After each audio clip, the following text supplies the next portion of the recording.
Demand है, इस demand को कोई ताकत नहीं है। आज तक देश ने ये देखा कि आतंकवादी बम लगाते हैं, लेकिन अब पुलिस ही लगा रहे हैं। महाराष्ट्र में राष्ट्रपति शासन लागू होना ही चाहिए। ये कपट नीति चलाने का काम दुर्भाग्य से केंद्र सरकार के माध्यम से हो रहा है। सभापति महोदय, एनसीपी के गृह मंत्री और कितने एपीआई से पैसा वसूल करना चाहते हैं, ये भी बहुत सवालिया निशान खड़ा रहता है। सबका इस्तीफा लेकर बैठे तो सरकार चलाना मुश्किल होता है। नमस्कार, एबीपी न्यूज के सबसे नए डिबेट शो संविधान की शपथ लेकर हाजिर हूं मैं रोमाना इसार खान। मुंबई पुलिस के पूर्व कमिश्नर परमबीर सिंह के लेटर बम के धमाके से महाराष्ट्र की गठबंधन सरकार हिल के रखी गई है। सीएम उद्धव ठाकरे को लिखी उस चिट्ठी में परमबीर सिंह ने महाराष्ट्र सरकार के गृह मंत्री अनिल देशमुख पर आरोप लगा दिया कि उन्होंने सचिन वाजे को हर महीने 100 करोड़ रुपए की वसूली करने को कहा था। बीजेपी इस चिट्ठी के सामने आने के बाद अब हमलावर तेवर में है। हालांकि आज एनसीपी के प्रमुख शरद पवार ने देशमुख का खुलकर बचाव किया और उनके इस्तीफे की मांग को सिरे से खारिज कर दिया। लेकिन आज हम सवाल पूछ रहे हैं कि अनिल देशमुख को इस्तीफा देना चाहिए। इस मसले पर चर्चा के लिए हमारे साथ खास मेहमान होंगे नवाब मलिक, कैबिनेट मंत्री महाराष्ट्र सरकार, राम कदम, बीजेपी प्रवक्ता, किशोर तिवारी, शिवसेना नेता, अशोक वानखेड़े, वरिष्ठ पत्रकार, संविधान की जानकार सुशील वर्मा। तो चलिए बिना भय या पक्षपात, बिना द्वेष या अनुराग, अपनी समझ बनाएं, संविधान के दायरे में अपनी सोच को आत्मनिर्भर बनाएं। हम भारत के लोग, आइए शुरू करें संविधान की शपथ। किसी ने कल्पना भी नहीं की होगी कि देश के सबसे बड़े उद्योगपति मुकेश अंबानी के घर के बाहर मिले विस्फोटकों का मामला महाराष्ट्र सरकार को ही एक बड़े संकट में डाल देगा। उन विस्फोटकों से जो नया धमाका हुआ, उसकी गूंज आज संसद में सुनाई दी है। लोकसभा, राज्यसभा दोनों जगह इस मामले पर भारी हंगामा हुआ। बीजेपी ने महाराष्ट्र के सीएम, गृह मंत्री दोनों के इस्तीफे की आवाज बुलंद की। आज तक दुनिया ने कहीं नहीं देखा कि पुलिस ही बम प्लांट करती है। यह क्या साधारण स्थिति है? यह असाधारण समस्या है। मुख्यमंत्री को बने रहने का जरा भी अधिकार नहीं है। दरअसल एनसीपी कोटे से महाराष्ट्र के गृह मंत्री अनिल देशमुख वसूली के गंभीर आरोपों में घिरे हैं। मुंबई पुलिस के पूर्व कमिश्नर परमबीर सिंह ने सीएम उद्धव ठाकरे को लिखी चिट्ठी में देशमुख पर गंभीर आरोप लगाए। परमबीर सिंह ने आरोप लगाया कि गृह मंत्री अनिल देशमुख ने सचिन वाजे को हर महीने 100 करोड़ की उगाही करने का निर्देश दिया था। चिट्ठी में फरवरी में देशमुख और वाजे की मुलाकात का जिक्र भी है, जिसे लेकर बीजेपी महाराष्ट्र सरकार पर हमलावर है। इन तमाम आरोपों के बीच आज एनसीपी के प्रमुख शरद पवार सामने आए। उन्होंने बाकायदा प्रेस कॉन्फ्रेंस की और साथ ही ये भी कह दिया कि अनिल देशमुख का इस्तीफा नहीं होगा। सीधी बात ये साफ हो गई कि जिस समय में ये एलिगेशन किया था, वो सिर्फ अनिल देशमुख हॉस्पिटलाइज थे। ये बात साफ होने के बाद ऐसे जो कुछ डिमांड है, इस डिमांड को कोई ताकत नहीं रही। एक चिट्ठी से महाराष्ट्र की राजनीति में खलबली मचाने वाले मुंबई के पूर्व पुलिस कमिश्नर परमबीर सिंह आज सुप्रीम कोर्ट पहुंच गए। उन्होंने अपनी याचिका में राज्य के गृह मंत्री अनिल देशमुख के खिलाफ सीबीआई जांच की मांग भी की। आज संविधान की शपथ में हम सवाल पूछ रहे हैं, आरोपों के बाद क्या महाराष्ट्र के गृह मंत्री अनिल देशमुख का इस्तीफा नहीं होना चाहिए? इस सवाल पर हमने एबीपी न्यूज के ट्विटर पेज पर एक पोल भी लॉन्च किया है। आप वोट देकर इस पोल का हिस्सा बन सकते हैं। हम शो के आखिर में पोल के आंकड़े आपके सामने रखेंगे। और अब आज के मुद्दे पर बात करने के लिए सबसे पहले दो खास मेहमान हमारे साथ मौजूद हैं। बीजेपी के प्रवक्ता राम कदम जी हमारे साथ मौजूद हैं। शिवसेना के नेता किशोर तिवारी जी हमारे साथ इस चर्चा में शामिल हो रहे हैं। बहुत बहुत स्वागत आप दोनों का। सबसे पहले मुझे लगता है किशोर तिवारी जी को आना चाहिए। किशोर जी, 100 करोड़ की उगाही के आरोप और आरोप लगाने वाला मुंबई का पूर्व पुलिस कमिश्नर, सर ऐसे में गृह मंत्री का इस्तीफा क्यों नहीं होना चाहिए? देखिए, उन्होंने आरोप लगाए, उनको निकालने के बाद अब तो ऐसे भी सबूत आ गए कि जो मुंबई में शरारत की गई थी फोटो रखने की और उसके बाद मनसुख भाई की हत्या की, उसके सुई भी उनके पे ही जाती है। अगर बीजेपी शासित गुजरात में जहां पंतप्रधान नरेंद्र मोदी जी और अमित शाह जी थे, तो ऐसे ही पूर्व पुलिस अधिकारियों ने इससे आप ये कह रहे हैं कि सारा खेल, आप ये कह रहे हैं कि सारा खेल जो है वो परमबीर सिंह का था, ये आरोप लगा रहे हैं? ऐसी से मैं नहीं लगा रहा हूँ, ऐसी सही की चुक है, ऐसी सही की सुई जा रही है। तो सर फिर अब तक सामना बचाव क्यों कर रहा था परमबीर सिंह का? अब तक सामना में आप लोग क्यों लिख रहे थे कि साहब परमबीर सिंह जो है उनका गुनाह नहीं साबित होता है अगर उनका ट्रांसफर हो गया? ये तो रूटीन में ट्रांसफर हुआ है। शिवसेना की नींद देर से खुलती है क्या? नहीं, ये देखो, सामना के अखबार के संपादक ने अपना मर्जी रखी, लेकिन सरकार तो सरकार के तरीके चलेगी। सरकार में गृह मंत्री ने अपने विवेक से निर्णय लिया, बड़ा उनको कमजोर बदलने तर्क का, है उनको आपका बदल दिया। किशोर तिवारी जी, बड़ा कमजोर तर्क है आपका, क्योंकि लगातार शिवसेना परमबीर सिंह का बचाव कर रही थी और अब जब वही परमबीर सिंह खुलकर सामने आते हैं और वो कहते हैं गृह मंत्री की तरफ से ये कहा जाता था 100 करोड़ रुपए की उगाही करो, तो अब आप लोग सब परमबीर सिंह को कटघरे में खड़ा कर रहे हैं। सर, मैं बड़ा सिंपल सा आपसे सवाल पूछ रही हूँ कि गृह मंत्री का इस्तीफा क्यों ना हो? नहीं, अगर विपक्ष मांगे इसलिए इस्तीफा नहीं ले सकते। उनके आरोपों में कोई भी तथ्य नहीं है और जब तक उनके आरोप में तथ्य नहीं आरोपों में तथ्य नहीं है सर, आपने कौन सी जांच के बाद ये क्लीन चिट दे दी है कि आरोपों में तथ्य नहीं है? कौन सी जांच आपने कराई है जिसके बाद आप ये क्लीन चिट दे रहे हैं? नहीं, ये देखो, उन्होंने जो कुछ भी कहा कि 100 करोड़ की उगाही के लिए सचिन वाजे को गृह मंत्री ने कहा था, तो इसका कोई भी आधार वो दे दे, कोई सबूत दे दे तो मान लेंगे। अभी वो सबूत जो कह रहे, वो सबूत उन्होंने 16-17 मार्च को लिए थे, वो सब पद को हटाने के बाद लिए थे। ठीक है, राम कदम जी आइए, आपने सुन लिया। यहाँ पर किशोर तिवारी जी कह रहे हैं कि यहाँ तो कटघरे में परमबीर सिंह ही खड़े हुए नजर आ रहे हैं। रोमाना जी, यहाँ पर शिवसेना का नेता बोल रहे थे, उस समय हम मौन थे, चाहेंगे कि जवाब देते समय वो बीच में न हो।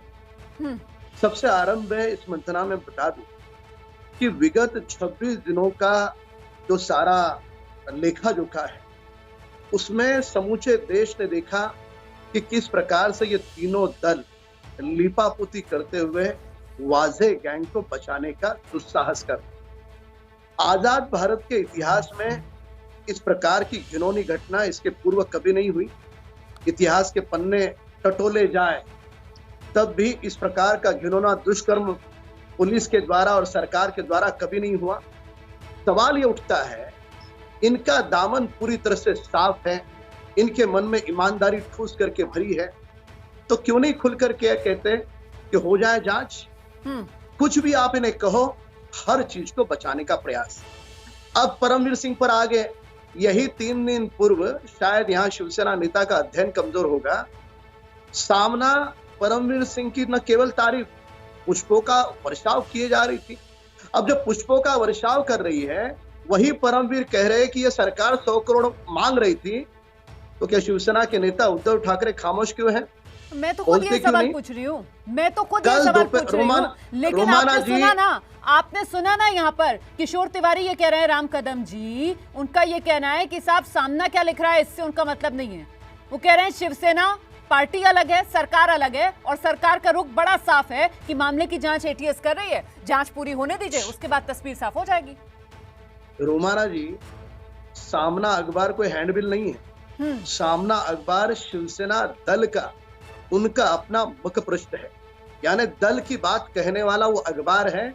उद्धव ठाकरे जी की धर्मपत्नी वो अखबार का पूरे सर्वे सर्वा है। ये नेता शिवसेना के थोड़ा पढ़ के आया करे। और दूसरी बात, कल दोपहर को शरद पवार जी की प्रेस वार्ता हुई। दिग्गज नेता है, गहरा ज्ञान है, काफी लंबा अनुभव है।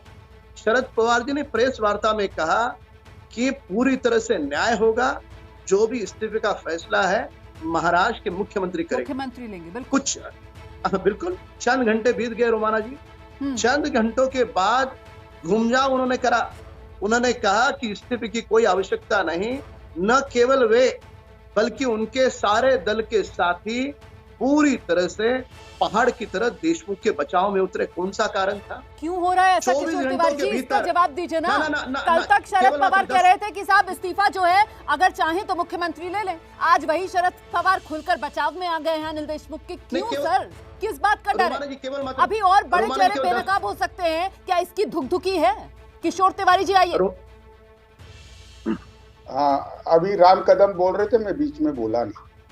अब मैं बताता हूं कि ऐसे तथ्य कुछ बाहर आए हैं जिसमें परमवीर सिंह और महाराष्ट्र के कई अधिकारियों की ध्यान अब भाजपुर हो गई, यानी बीजेपी लोगों के साथ को सरकार की छवि और कीर्ति बढ़ाने के लिए काम कर रही है।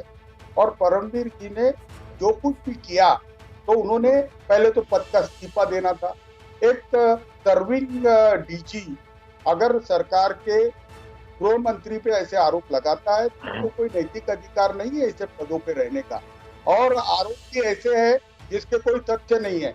ये परमवीर को पहले तो खुद का राजीनामा देना चाहिए और फिर बीजेपी के में शामिल हो जाना चाहिए। अब ये बीजेपी के साथ मिल चुके हैं। किस लिए है? मैं तो आपसे जानना चाह रही हूँ किशोर जी, आपकी सरकार किस लिए है? एक्शन लीजिए आप परमवीर सिंह पर एक्शन लीजिए, आप गृह मंत्री अनिल देशमुख का इस्तीफा लीजिए। हिम्मत है तो करके दिखाइए ना सर, कीजिए सफाई, क्यों नहीं कर रहे हैं? देखिए डीजीपी परमवीर पर एक्शन चालू हो गई है और विवेक से हमने जो पूर्व डीजीपी रॉबीरो की कमेटी के लिए उन्हें इनवाइटेड किया है और उसकी साफ सतुरी जांच हो जाएगी। महाराष्ट्र के पुलिस की साख को धक्का लगा है, इसके लिए हम बहुत ही सीरियस है। आप थोड़ा रुमाना जी थोड़ा तो वेट कीजिए। अगर ये तो एनआईए जांच नहीं करता सर तो वेट ही करते रह जाते, कुछ मिलता ही नहीं किसी के हाथ में। हालांकि आप लोगों की तरफ से तो एनआईए जांच को लेकर भी सवाल खड़े किए गए कि साहब ये मोदी सरकार जो है वो राज्य के अधिकार उसका हनन कर रही है, मुंबई पुलिस पर इनको भरोसा नहीं है। अब आपने देख लिया ना सर, कोई एक्शन नहीं लिया जा रहा है। परमवीर सिंह अभी भी पद पर बने हुए हैं, अनिल देशमुख अभी भी पद पर बने हुए हैं। क्यों? उद्धव सरकार क्या कर रही है? आपके आरोप भी बहुत गंभीर है, लेकिन इसको कोई बुनियादी सबूत हो तो आप जोड़ दीजिए। मैं आपको बोल रहा हूं, हमारे एटीएस ने ही जो फ्यूज लाए हैं उसमें ऐसे संकेत मिलते हैं कि परमवीर सिंह इस घिनौने पूरे साजिश में शामिल थे। तो अब परमवीर पर जब गाज आई तो उन्होंने आरोप लगाए। तो ऐसे अफसर की आरोप को ना ही तो केंद्र सरकार अमित शाह जी, नरेंद्र मोदी जी, इन्होंने कभी करप्ट अफसरों पे सीरियसली लिया, ना ही बीजेपी ने कभी राजीनामा दिया।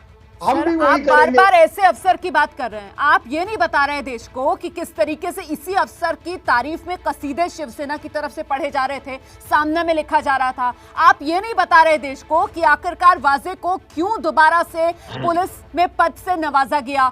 सवाल फिर वहीं का वहीं है सर, क्यों बचा रहे हैं? क्या सबके दामन पर दाग है? क्या सब मिले हुए हैं भ्रष्टाचार में? ऐसा आप कह रही है। मैं कह रहा हूं किसी भी करप्ट अफसर या किसी भी करप्ट मिनिस्टर को स्पेयर किया नहीं जाएगा। ये मेरे सरकार का कन्विक्शन है और मैं आपके चैनल के थ्रू ये बात दुनिया को भी बताना चाहता हूं। निष्पक्ष जांच कैसे होगी जब जांच जो एजेंसी कर रही है उसके मुखिया वही गृह मंत्री हैं जो कटघरे में खड़े हुए हैं? निष्पक्ष जांच कैसे हो जाएगी? आपकी बात मैंने सीरियसली ली और आपके बात में तथ्य भी है, लेकिन हर डिसीजन का कॉल सीएम लेते हैं। एप्रोप्रिएट टाइम पे सीएम कॉल लेंगे, ये मैं आपको आश्वस्त कर रहा हूं। चलिए, आप ये कह रहे हैं कि अप्रोप्रिएट टाइम पर एक्शन लिया जाएगा उद्धव ठाकरे की तरफ से, लेकिन मैं तो ये सोचकर हैरान हूं सर कि इससे ज्यादा और बढ़िया वक्त क्या होगा एक्शन लेने का। अब जबकि हर तरफ से पोल खुल रही है, किस तरीके का भ्रष्टाचार, कैसे आरोप लग रहे हैं, तब भी उद्धव ठाकरे की तरफ से कोई एक्शन नहीं लिया जा रहा है। राम कदम जी, शरद पवार के बयान का आपने जिक्र किया। शरद पवार ने तो आज भी प्रेस कॉन्फ्रेंस की, वो बयान सुना या नहीं? वो कह रहे हैं कि साहब परमवीर सिंह ऐसा किसी के इशारे पर कर रहे होंगे, उन्हें नहीं मालूम है किसके इशारे पर। यानी पूरा खेल सियासी तौर पर कंट्रोल हो रहा है क्या? रोमाना जी, इसके पूर्व जब मैं बोल रहा था तो मेरी बात पूरी नहीं हुई। शरद पवार जी की 24 घंटों के अंतराल में तो प्रवचन करते हैं, प्रवचन को तो घंटा लगता है ना। दूसरी प्रेस वार्ता है और दूसरी प्रेस वार्ता और पहली प्रेस वार्ता में अंतर केवल मात्र इतना ही है। पहली प्रेस वार्ता में इस्तीफे का समर्थन कर रहे थे, मुख्यमंत्री पर डाल रहे थे कि वे निर्णय करेंगे। चंद घंटों में ऐसा क्या बीत गया जो मजबूरी बनी कि समर्थन करे, उसका बचाव करे? क्या उनकी मजबूरी ये थी कि अनिल देशमुख जी ने कहा कि इसके साथ जो और नाम जुड़े हैं वे नाम वे लोगों को बता देंगे, वे नाम यदि सामने आए तो इज्जत की धज्जियां सारे देश में उठेगी? कौन सा कारण था? इन बातों का जवाब राष्ट्रवादी दल के नेता को देना होगा। आज उन्होंने कहा कि 15 फरवरी से 17 फरवरी तक कि अनिल देशमुख जी क्वारंटीन थे। अगर अनिल देशमुख जी क्वारंटीन थे 15 से 17 फरवरी तक, तो फिर 15 फरवरी को अनिल देशमुख का एक वीडियो देवेंद्र फडणवीस जी ने ट्वीट किया, जिस वीडियो में एक नहीं 20 से ज्यादा पुलिसकर्मी उनके पीछे खड़े हैं और कई सारे मीडिया के कर्मी सामने खड़े हैं, उनको वो संबोधित कर रहे हैं। 18 तारीख को उनका खुद का ट्वीट है कि वे अपनी पत्नी के साथ किसी के घर निवास गए हैं। अब झूठ की आयु लंबी नहीं हुआ करती, सत्य कुछ देर परेशान होता है, पराजित नहीं होता। जो षड्यंत्रकारी है, साजिश करता है, जिसके गाड़ी में कैश काउंटिंग की मशीन पाई जाती है, उसी व्यक्ति को इतने बड़े षड्यंत्र की जांच करने का अधिकारी कौन करता है? महाराष्ट्र की सरकार करती है। केवल 2 बिंदु को जोड़े आप रोमाना जी। एक बिंदु कैश काउंटिंग की मशीन की वाजे को क्या आवश्यकता, जिसकी तनख्वाह 40,000 है। दूसरा बिंदु कि ये सारे नेता वाजे को क्यों बचा रहे, जो सामान्य अफसर है। ये नेता इस कारण बचा रहे हैं कि वाजे ने अगर नाम मुंह खोल दिया तो इन सब के नाम आएंगे और 100 करोड़ की वसूली। ये तीनों बिंदुओं को जोड़ने के बाद आपको पता चलेगा कि शरद पवार जी को 24 घंटे के भीतर 2 बार प्रेस वार्ता लेनी क्यों होती है, अनिल देशमुख जी इस्तीफा क्यों नहीं देते, उद्धव ठाकरे जी खामोश क्यों है। बड़ी बड़ी गाड़ियां मनसुख के पास, इसकी गाड़ियां होना, यही वहां पर जहां ये घटना घटी वहीं पर इसका खुद का मौजूद होना, वाजे का, ये सारे सबूत पाए जाने के बाद भी अब तक एटीएस ने, महाराष्ट्र सरकार ने वाजे पर मनसुख की हत्या का मामला दर्ज क्यों नहीं किया, किसी एक व्यक्ति की गिरफ्तारी क्यों नहीं की? कारण स्पष्ट है, यह सुनिश्चित करता है, उनके बर्ताव से, उनकी रवैया से, उनकी लीपापोती ये स्पष्ट करती है कि ये कुछ नेताओं को बचाना चाहती है। वरना महाराष्ट्र के मुख्यमंत्री ये नहीं कहते ये बिन लादेन नहीं है। आप बिल्कुल सही कह रहे हैं राम कदम जी, लेकिन यहाँ इस बात पर भी गौर करना चाहिए ना कि ये अफसर तब कह रहा है जब इसको पद से हटा दिया गया, ये अफसर तब कह रहा है जब इसका ट्रांसफर कर दिया गया है। जब तक ये पद पर बने रहे तब तक इन्होंने हिम्मत क्यों नहीं दिखाई इस तरीके की बात कहने की? इसीलिए इनके आरोप भी कहीं ना कहीं संदेह के घेरे में तो है ना। फिलहाल समय मेरे पास इतना ही है। बहुत बहुत धन्यवाद आपका संविधान की शपथ में आने के लिए और अपनी बात रखने के लिए। ये मामला इसलिए गंभीर है क्योंकि संविधान की शपथ लेने वाले अनिल देशमुख 100 करोड़ की उगाही के आरोपों में घिरे हुए हैं। संवैधानिक दायरे में यह मामला कहां स्टैंड करता है, ये समझने के लिए अब हमारे साथ खास मेहमान सुशील वर्मा जी मौजूद हैं, संविधान के बड़े जानकार हैं। सुशील सर, बहुत स्वागत आपका संविधान की शपथ में। सर, क्या किसी मंत्री से इस्तीफा लेने के लिए आरोप लगना पर्याप्त आधार है या लीगल प्रोसेस में आने पर ही ऐसा संभव होना चाहिए?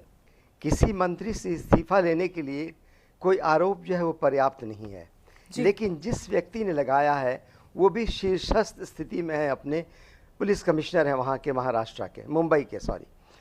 तो उन्होंने जो अभियोग लगाया है वो बड़ा ही गंभीर, गहन गंभीर है और जो चूँकि इसकी जो जांच तो होनी अति आवश्यक है और जब जांच होगी तो यदि देशमुख साहब अगर बने रहते हैं गृह मंत्री तो हर कोई उनके ही अधीन रहता है, जो भी पुलिस वाले हैं, कर्मचारी हैं, और इंक्वायरी ऑफिसर जो है वो निश्चित इन्फ्लुएंस्ड होगा। ये तो उनको स्वतः चाहिए था कि मेरे ऊपर इतना गंभीर आरोप लगा है, मैं स्वयं इस पद से हट जाऊं जब तक इंक्वायरी स्पष्ट करके हमको क्लियर मत कर दे, क्लियर नहीं करे जी। तो उनको हटना, और अगर नहीं हटते हैं और क्या नाम है, इम्पार्शियल और फेयर इंक्वायरी के लिए जी, तो उनका इस्तीफा मांगना चाहिए, हटाना चाहिए मुख्यमंत्री जी को, क्योंकि उसके बगैर तो निष्पक्ष इंक्वायरी होना ही संभव नहीं है। बहुत बहुत धन्यवाद सर, बहुत बहुत धन्यवाद संवैधानिक दायरा समझाने के लिए आज के मुद्दे का। तो आप सुन रहे थे सुशील जी को, जो कह रहे हैं कि साहब निष्पक्ष जांच हो, इसके लिए नैतिकता का तकाजा यही कहता है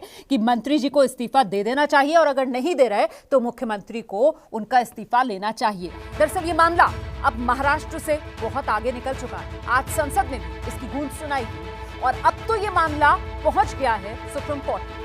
मुंबई के पूर्व पुलिस कमिश्नर परमबीर सिंह ने सुप्रीम कोर्ट में याचिका दायर की है। परमबीर सिंह ने महाराष्ट्र के गृह मंत्री अनिल देशमुख पर अपने आरोपों की सीबीआई जांच की मांग की। उन्होंने खुद को पुलिस कमिश्नर के पद से हटाए जाने पर भी रोक लगाने की मांग की। परमबीर सिंह ने अनिल देशमुख के घर का सीसीटीवी फुटेज जब्त करने की भी मांग अपनी याचिका में की।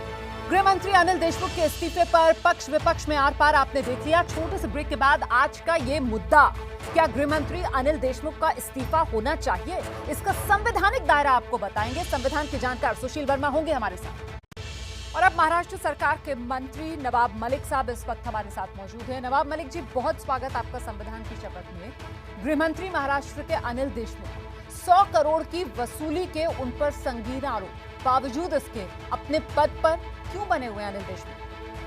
देखिए, ऐसा है कि जिस तरह से पूर्व मुंबई पुलिस के आयुक्त और होमगार्ड के डीजी साहब ने आरोप लगाए, ये सारे आरोप शक के घेरे में हैं। सबसे पहला मामला ये है कि अगर इस तरह का कोई मामला था तो कमिश्नर के पद पर रहते हुए ये खत उन्होंने मुख्यमंत्री को क्यों नहीं लिखा। दूसरा ये है कि जब 16 तारीख को उनको पता चल गया कि कल वे ट्रांसफ़र होने वाले हैं, तो अपने एक कनिष्ठ अधिकारी से व्हाट्सएप पे एक एविडेंस उन्होंने क्रिएट करा, और जिसमें जिस खत में उल्लेख किया जा रहा है कि कहीं ना कहीं वो मिड फैब में सचिन वाजे अनिल देशमुख जी से मिले जी। जो घटनाक्रम है 5 से 15 तक वो अस्पताल में थे जी। 15 को प्राइवेट अस्पताल से वो मुंबई आए और 27 तारीख तक किसी से नहीं मिले। ये सच्चाई है। अब प्रेस कॉन्फ्रेंस का एक सवाल लोगों ने खड़ा किया, जब वो अस्पताल से निकल रहे थे तो कुछ पत्रकार साथी सवाल पूछने लगे। कमजोरी के कारण वहीं गेट पे कुर्सी लगा के कुछ सवालों का उन्होंने जवाब दिया। अधिकृत रूप से प्रेस कॉन्फ्रेंस नहीं बुलाई गई थी, जैसा कि मीडिया के लोग पीछे लगते हैं, और सवालों को उन्होंने टाला नहीं, जवाब उस समय उन्होंने दिया था।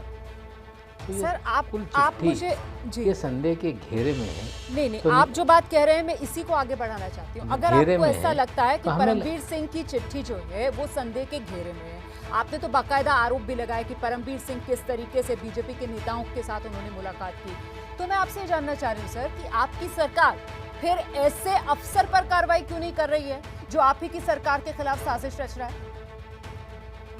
देखिए, कहीं ना कहीं कुछ ना कुछ जो आज बड़े पैमाने पे लॉ एंड जुडिशरी के अफसरान के साथ बैठक हुई, कुछ ना कुछ चीज़ें चल रही हैं। जब उन्हें पता चला कि आगे और कार्रवाई हो सकती है तो वो सुप्रीम कोर्ट में चले गए, आज याचिका दायर कर दी।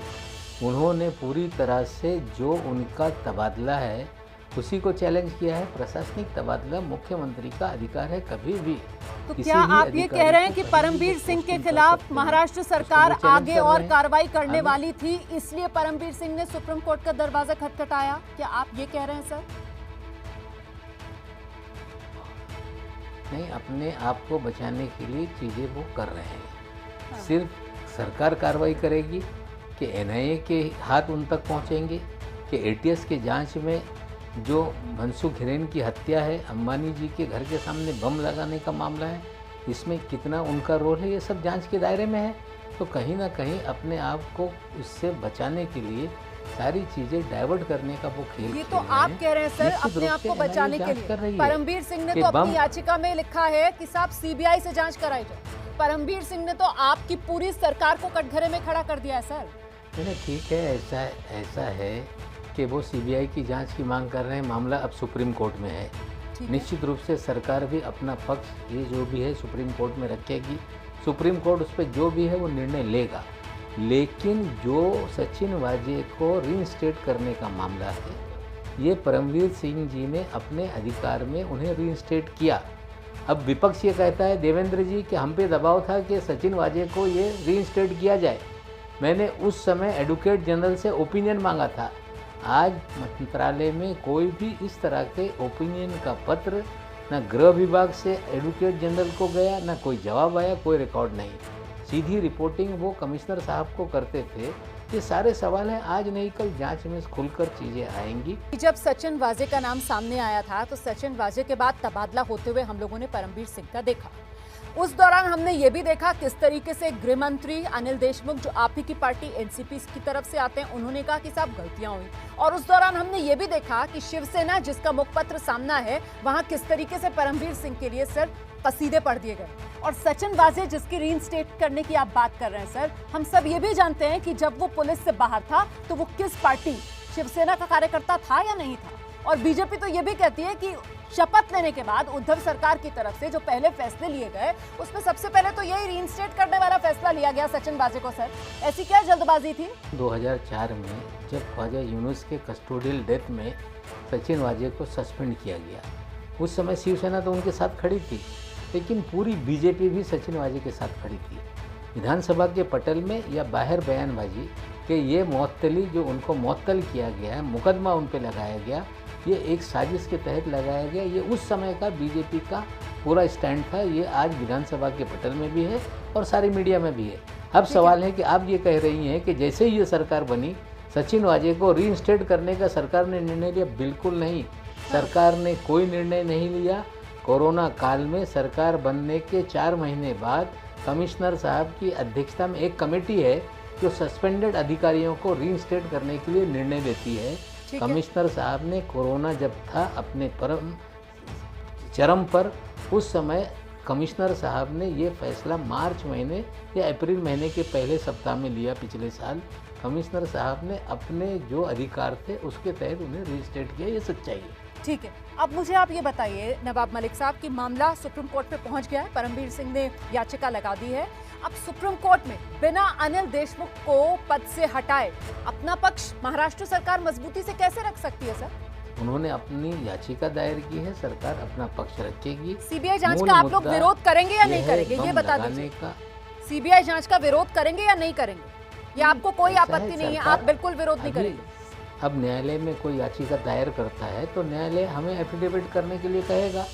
निश्चित रूप से सरकार सारे बिंदुओं को जांच करेगी और अपने तरफ से अपना पक्ष रखेगी, फिर सुप्रीम कोर्ट को उसमें निर्णय लेगा। तो अभी रणनीति आप लोगों ने नहीं बनाई है? जो पत्र उन्होंने लिखा उन्हीं चीजों को कहीं ना कहीं इस याचिका में भी उन्होंने रखा है।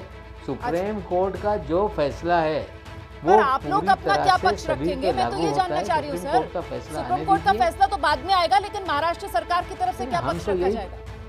आप लोग सीबीआई जांच के लिए राजी हैं? आप लोगों को कोई आपत्ति होगी या नहीं होगी? जो ऐसा है कि जो नहीं क्यों नहीं हम ये कहते हैं, क्या एटीएस पे बीजेपी को भरोसा नहीं था?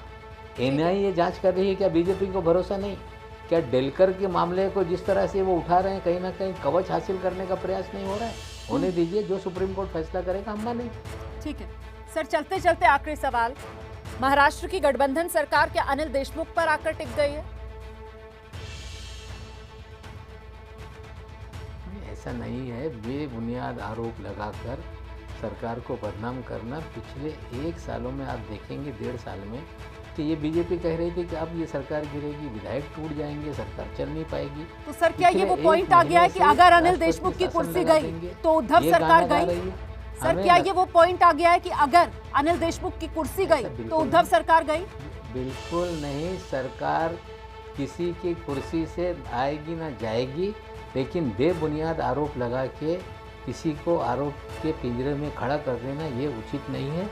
जो भी सत्य है वो इंक्वायरी में सामने आएगा। बहुत बहुत और गृह मंत्री ने इस तरह से कोई ना वाजे के साथ ने वो खड़े रहे, ना किसी का समर्थन उन्होंने किया। बहुत बहुत धन्यवाद नवाब मलिक साहब, संविधान की शपथ के लिए समय निकालने के लिए। कुल मिलाकर महाराष्ट्र सरकार के मंत्री नवाब मलिक को आपने सुन लिया। महाराष्ट्र सरकार मजबूती से अनिल देशमुख के पीछे खड़ी हुई नजर आ रही है। हम सीधे अब आपको लेकर चलते हैं, हमारे साथ वरिष्ठ पत्रकार अशोक वानखेड़े मौजूद हैं। अशोक वानखेड़े महाराष्ट्र की जो राजनीति है उस पर जबरदस्त पकड़ रखते हैं, उसे करीब से देखते समझते हैं। अशोक जी, मैं आपसे समझना चाह रही हूँ कि अनिल देशमुख की ढाल जिस तरीके से उद्धव सरकार इस वक्त बनी हुई है, कब तक बचा सकेगी अनिल देशमुख? बहुत मुश्किल लगता है ज़्यादा देर बचाना, क्योंकि आज जो पूर्व मुंबई कमिश्नर थे, पुलिस कमिश्नर परमवीर सिंह, वो सुप्रीम कोर्ट गए हैं सीबीआई की इंक्वायरी करने। वो ग्रीवेंस पार्टी भी है, और यदि सुप्रीम कोर्ट ने सीबीआई की इंक्वायरी ऑर्डर कर दी तो महाराष्ट्र सरकार के लिए बहुत बड़ी परेशानी होगी, क्योंकि कई पुलिस अधिकारी ही नहीं, कई राजनेता भी इसके लपेट में आएंगे। और क्या सीधे ये कहा जा सकता है कि अनिल देशमुख जब तक कुर्सी पर बने रहेंगे तब तक उद्धव सरकार बची रहेगी, और जैसे ही अनिल देशमुख कुर्सी से हटते हैं उद्धव सरकार नहीं, जितने जल्दी अनिल देशमुख जाएंगे उतने जल्दी इस सरकार को खतरा कम है। क्योंकि यदि अनिल देशमुख को गया तो ये सर्वोच्च न्यायालय को कह सकते हैं कि हमने गृह मंत्री का भी इस्तीफा लिया, सिर्फ पुलिस कमिश्नर का नहीं लिया, हम इन्वेस्टिगेशन कर रहे हैं, तो कुछ बताने के लिए है आपके पास। आपने परमवीर सिंह का ट्रांसफर कर दिया, किस बिना पे कर दिया? और दूसरी बात है जो सबसे बड़ी, यदि अनिल देशमुख पे आरोप गंभीर है, ये बता रहे थे शरद पवार, ये बता रहे थे संजय राउत, ये बता रही थी कांग्रेस, तीनों घटक दल बता रहे कि आरोप गंभीर है। उसके बाद शरद पवार ने ये तक कह दिया कि परमवीर सिंह ने जो बात मुझसे की, मुझे मिले तो उन्होंने ये बात कही है कि राजनीतिक हस्तक्षेप है जी। ये बात भी जो परमवीर सिंह कह रहे हैं वो बोल रहे शरद पवार जी। प्रश्न ये है कि अनिल देशमुख का इस्तीफा इसलिए नहीं हो रहा है क्योंकि खीरा कटा तो सब में बटा।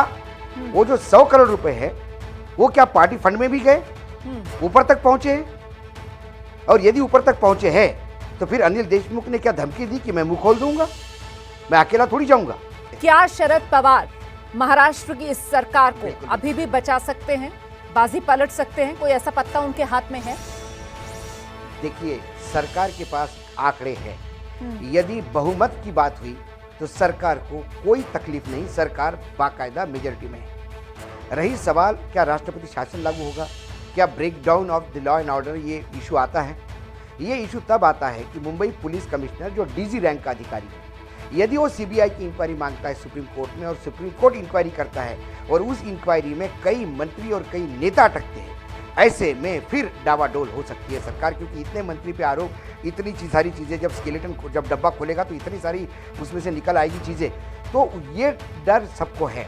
इसलिए बार बार पहले ही सीबीआई की इंक्वायरी डायरेक्ट नहीं हो सकती, केंद्र सरकार ऑर्डर नहीं कर सकता, ऐसा एक प्रस्ताव महाराष्ट्र गवर्नमेंट ने पारित किया, क्योंकि सीबीआई की इंक्वायरी, सीबीआई राज्य सरकार राज्य में प्रवेश, मतलब अब आप ये कह रहे हैं कि सब कुछ सुप्रीम कोर्ट पर निर्भर है। लेकिन हाँ, सुप्रीम कोर्ट पे निर्भर है और सुप्रीम कोर्ट को बचाने के लिए उनको देशमुख का बलि देना जरूरी है। बहुत बहुत धन्यवाद सर, बहुत धन्यवाद संविधान की शपथ पे आने के लिए। महत्वपूर्ण बात यहाँ पर जो अशोक वानखेड़े रख रहे थे कि समझिए इस बात को कि अब बहुत हद तक मामला सुप्रीम कोर्ट पर निर्भर, और ऐसे में सुप्रीम कोर्ट के सामने अगर खुद को पाक साफ दिखाना चाहती है महाराष्ट्र सरकार, तो महाराष्ट्र सरकार के हित में होगा जल्द से जल्द अनिल देशमुख का इस्तीफा हो जाए। आज हमने सवाल पूछा कि महाराष्ट्र के गृह मंत्री अनिल देशमुख का इस्तीफा होना चाहिए। इस मुद्दे पर हमने ट्विटर पर एक पोल लॉन्च किया था और अब वक्त पोल के आंकड़े देखने का। आप देख सकते हैं 69% दर्शकों का मानना है कि हाँ, अनिल देशमुख का इस्तीफा होना चाहिए। 31% ने नामे जवाब दिया है। आप भी संविधान की शपथ के इस पोल का हिस्सा बन सकते हैं। हम हर रोज शो के विषय से जुड़ा सवाल अपने ट्विटर पेज पे पोस्ट करते हैं, आप वहीं जाकर वोट करके इस पोल का हिस्सा बन सकते हैं। अब छोटे से ब्रेक के बाद आगे मेरी राय आपका इंतजार कर रही है।